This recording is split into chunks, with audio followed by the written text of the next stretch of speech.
Hello, beautifuls. Welcome to the show. I'm Lane Smith Brown, and this is episode number 7 of the Unleash Your Life podcast. And today we're going to have a conversation about how we've got to be different to get different.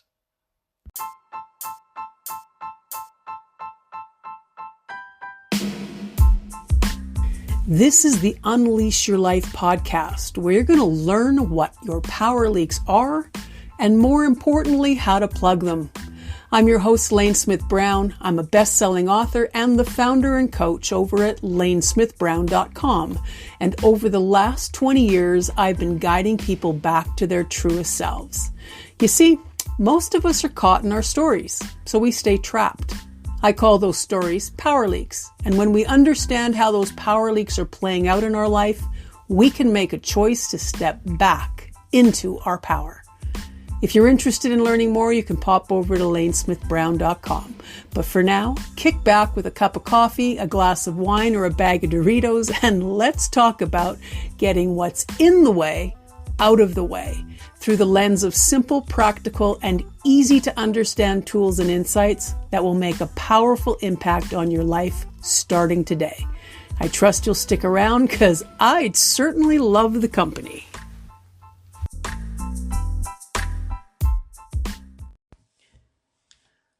Welcome back to the show. I'm so glad you're here. Up until 2007, my life was pretty rigid.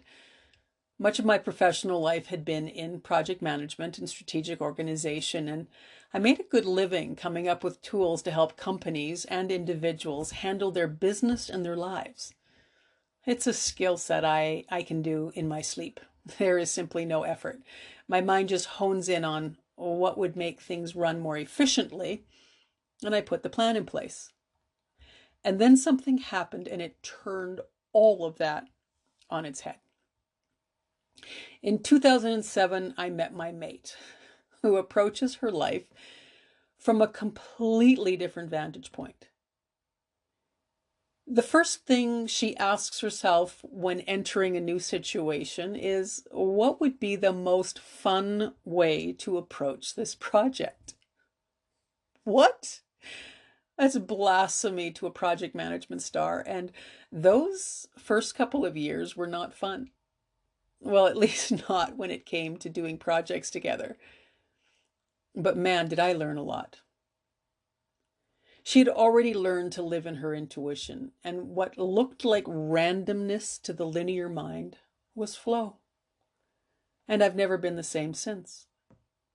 Now, I'm working on an episode about the power leak of being a control freak because I obviously have some cred on the topic. So today is not about the broader topic. It's about the control freak's favorite sidekick, routine. Routine can be a pretty good companion, but it does have its darker side. And that's the part we're going to focus on today.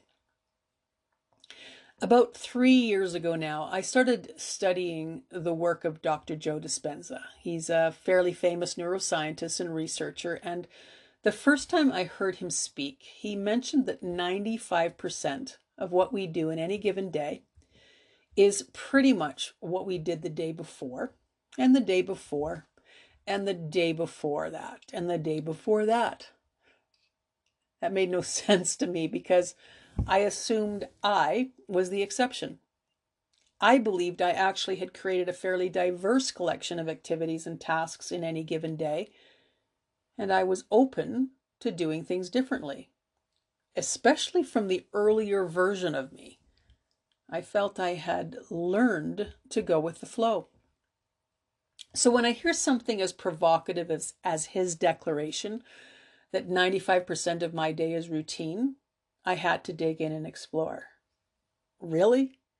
95% of my day is actually as it was yesterday? And I started looking at my days. How did I spend them? Was there an overall predictability to what I did and how I moved through my day? And you know what? There was.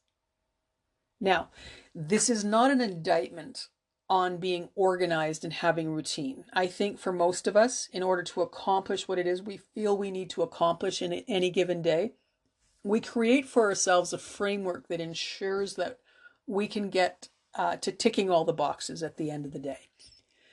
So at the end of the day, it means we woke up, we ate breakfast, we got ourselves in the car and headed to work, did some work, had lunch, did some more work, got ourselves home, had some dinner, watched some TV or read a book, and then headed off to sleep.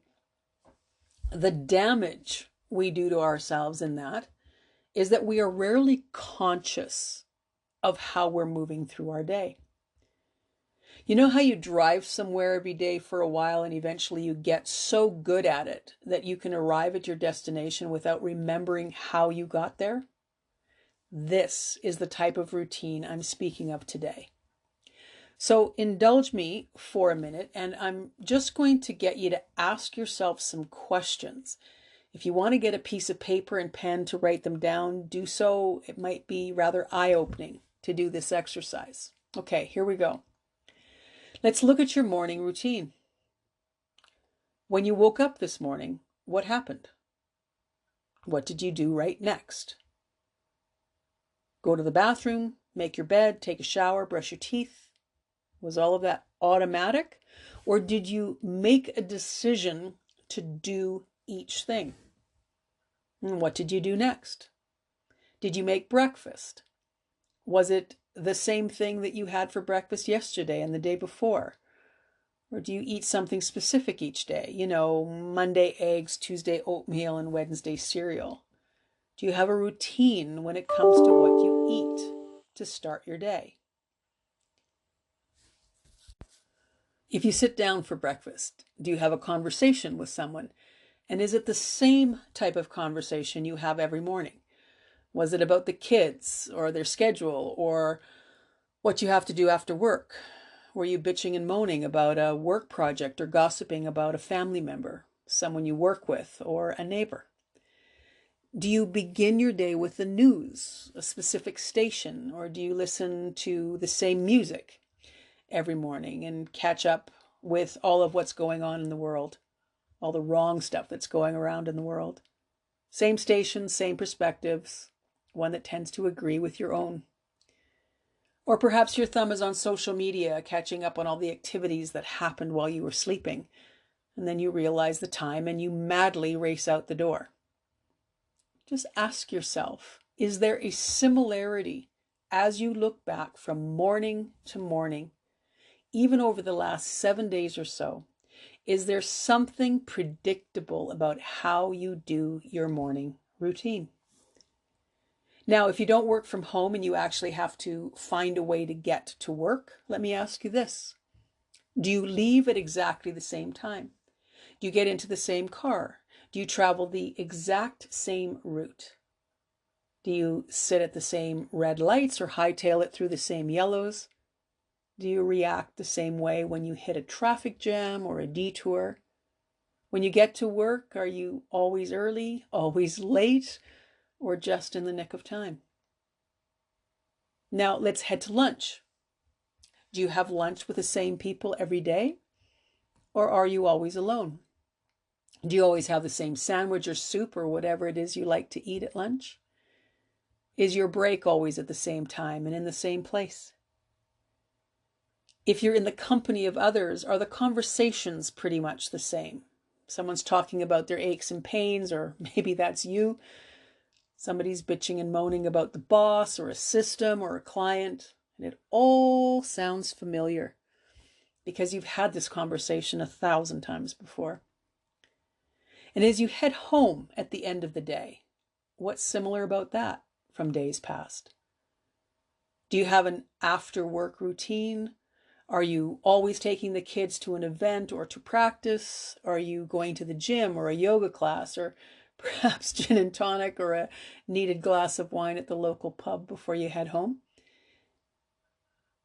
Is it all the same time, at the same place, with the same people, having the same types of conversations? Now let's get you home. What's the routine when you get home? Are you waiting for someone to make a meal? Are you the one making the meal? Maybe you picked up something along the way from one of the two places you regularly go to. Are you eating with the same people at the same time in the same spot? Are you at the table or in front of the TV? Are you watching the same shows, all news or all scary or all fluff? And how do you spend your evenings? Is there a ritual to it? Supervising homework, getting lost in your TV shows, chatting with friends, scrolling through a news feed, killing time? Now, as you head to bed, is there a similarity to the process here too? Do you always take a shower or a bath? Do you sleep on the same side of the bed? Do you put your phone down beside your bedside just after a quick check for likes, loves, or some new bit of info? Do you take off your watch and jewelry in the same way and put them in the same place? Do you read for 30 minutes till your eyes get drowsy, or do you just fall asleep right away? Or do you stir and stir and stir until exhaustion takes over and you go under? Or maybe the TV is on and you nod off with that in the background. Maybe you have a conversation about the day with whoever happens to be beside you, and it's the same type of conversation you usually have at the end of your day. Now, by drawing your attention to what I suspect is a high level of routine, I'm not trying to make an indictment of any kind on whether something is right or wrong. We all do what we do to get by, to bring some peace to our lives and to make sense of things. What I'm doing here is drawing attention to how we all conform in varying degrees to the statistical data provided by Dr. Joe, that 95% of your day is a repeat of the day before and the day before, and so on. Even if you think your number is lower, you would be the exception to this rule. I'll guarantee you that it's still well over 75% of the time, and it's probably higher. Now, let's attach those statistics to my favorite topic of a power leak. The power leak of mindless routine, and the power leaks that are still playing in the background, no matter what they are. They are all feeding into a slow and eroding drift. Now, I believe it was in episode 5, we chatted about how our ego mind likes to keep us safe by keeping things familiar. After all, the less disruptions it gets, the more time it has to catch up on its own version of The Bachelorette or whatever the rage happens to be this week. Now, let's talk about why changing from mindless routine to mindful routine could be valuable to you. In order for you to hear your intuition and step into your power and purpose, there's got to be a desire to shake things up a little bit. And there's a simple idea coming up that will get you off to a really good start, and it's easier than you might think, but it will take some practice. Now, let's go back to the ego mind's familiar equals safe scenario. When you initially make changes in your life, you will meet with internal resistance. If your change becomes obvious to others in your life, you may get a reaction from anybody who is in your sphere of influence, anyone who has been counting on you being the same as you've always been. So that portion of this conversation will also have to wait for a different time. There are ways of working through that will increase your success at change, and I promise we'll get there soon. For this show, though, I want to set the stage for a really simple way to break the routine and still keep some stuff familiar until you're really ready to make a bigger commitment to your personal growth and well-being. So here's the first skill I'd like you to consider developing. I want you to wake up to what you're doing. As I said, there's nothing inherently wrong with routine. The danger is when you fall asleep while doing it. So you don't remember driving to work. You don't remember having breakfast. You don't even notice the people you encounter on the way to your office. It's all just a blur. You're just mindlessly going through your day. And that bleeds into the week. It bleeds into the month. It bleeds into the year. It may even bleed into the decade. And all of a sudden, you're standing in front of a mirror going, where the fuck did the time go? How did I get here? How did I get to this age? Why do I feel like I've just drifted through the last 2, 10, or 20 years of my life? If you're asking those questions, there's a good chance you've been drifting and you're not alone. I don't know if anyone's bothering to measure this, but I'd bet that 95% of all the people in the world have moved themselves into this comfort zone of mindless routine that keeps them living days that are 95% the same as the day before. Now you're a being who is desiring more. So you see the advantage of change? So what is required? From my perspective, if you want to have something different, you have to be something different. Did you get that? It's a big one. If you want to have something different or experience something different, you have to be someone different. Whatever you are trying to change in your life right now, if you're going through 95% of your day in mindless routine, that means you only have 5% of your energy available to change. So to do the work we're doing here, to recognize our power leaks, to decide if our power leaks are worth holding on to, and then deciding whether we are interested in moving beyond them, so that we can actually change our lives for the better and make more of a positive impact in the world, we need to find a way to increase that 5% as quickly as we can. So are you up for getting that number up? Look, I've had days where it was 2 o'clock in the afternoon before I realized that I was even in motion. I was just going through my day, ticking off the proverbial boxes. Oh, I was getting stuff done, but none of it meant anything because I was in a state of drift. Does that sound familiar to you? All right, so what's the solution? The solution is to make a choice to wake up. And a really great way to make that choice is to learn to be present. And a super simple way to practice being present is to learn to be thankful. Years ago, I used to wake in dread, anticipating the worst. It was kidhood stuff. Then there were years where I woke up ambivalent and didn't really concern myself with anything specific. And my life gave me back exactly what I was laying down. Lots of mediocre or mundane experiences, and life got rather boring and predictable. Then I started this little ritual, and everything began to change. Now, I've done this enough that it has actually become muscle memory for me. It just happens when my eyes start to open, and the same can be true for you. If you like the idea, modify it for yourself and use it. So here it goes. Thank you for my fingers and my toes. Thank you for my hands and my feet. Thank you for my legs and my arms and my belly, my butt and my back. Thank you for my shoulders, my neck, my head, and my beautiful mind.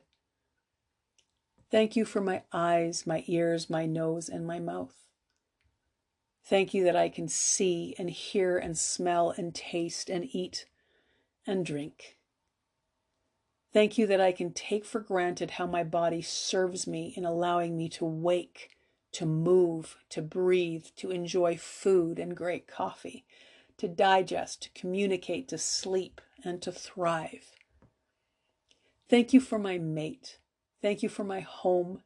Thank you for running water and indoor plumbing. Thank you for a fridge full of food and a place to prepare it. Thank you for a place to sit down to enjoy it. Thank you for my 2 dogs and 2 cats that are always thrilled to see me. Thank you for work that gives me meaning, pleasure, and joy. And may I stay in this state of appreciation for the rest of my day. That took just over 1 minute, and I have set the tone for my day. Thankfulness is a powerful seed to plant in your life. When you plant thankfulness, you can grow abundance. From that vantage point, you are either going to simply recognize the abundance you already have in your life and be satisfied with it, or you will move your energy into the energy that allows more of your desires to come to you. All right, so you no longer want to drift through your life. You want to create your life. Maybe you want to do new things or learn new things. Maybe you want to meet new people or appreciate the ones you have. Maybe you want more love or more connection.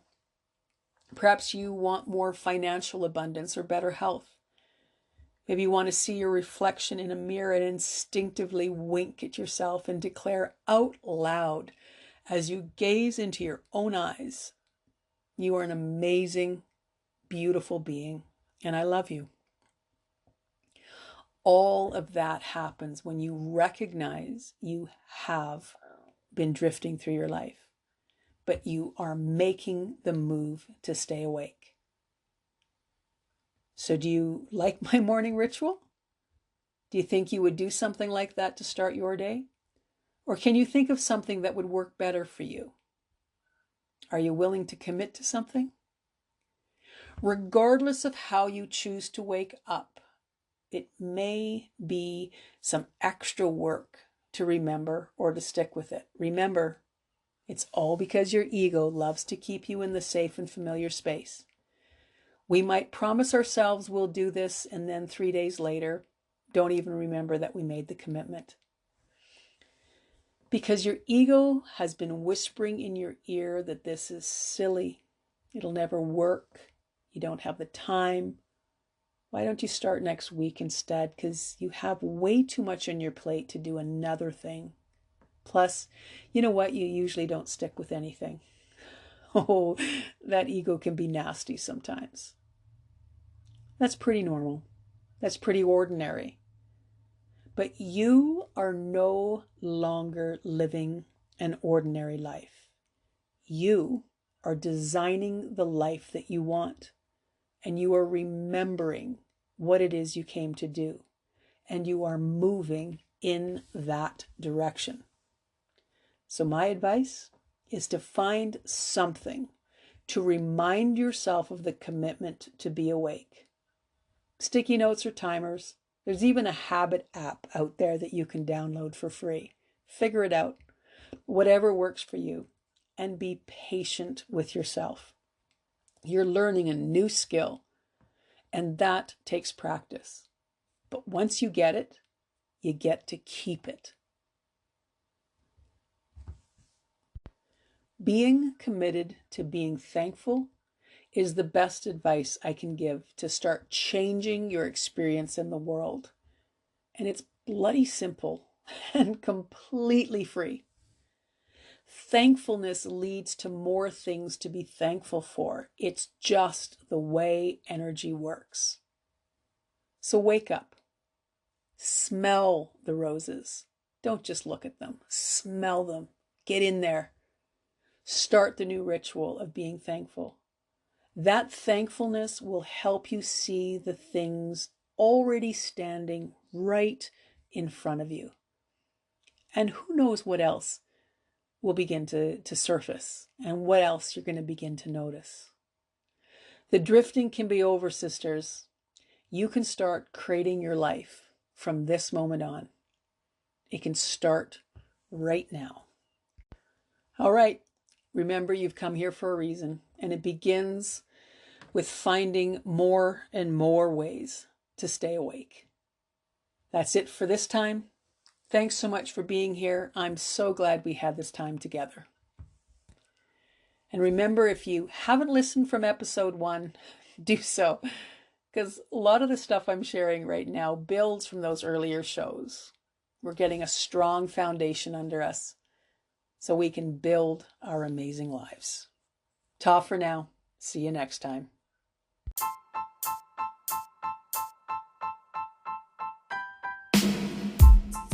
Well, I hope this show rocked your world a little bit. If you're ready to take this learning to a whole new level, pop over to lanesmithbrown.com and sign up for our weekly Wild Wonderings email and check out the coaching options as well. Oh, and if you haven't already, subscribe to this podcast, will you? It's how we get these tools into the world and change the world for the better. Ta for now.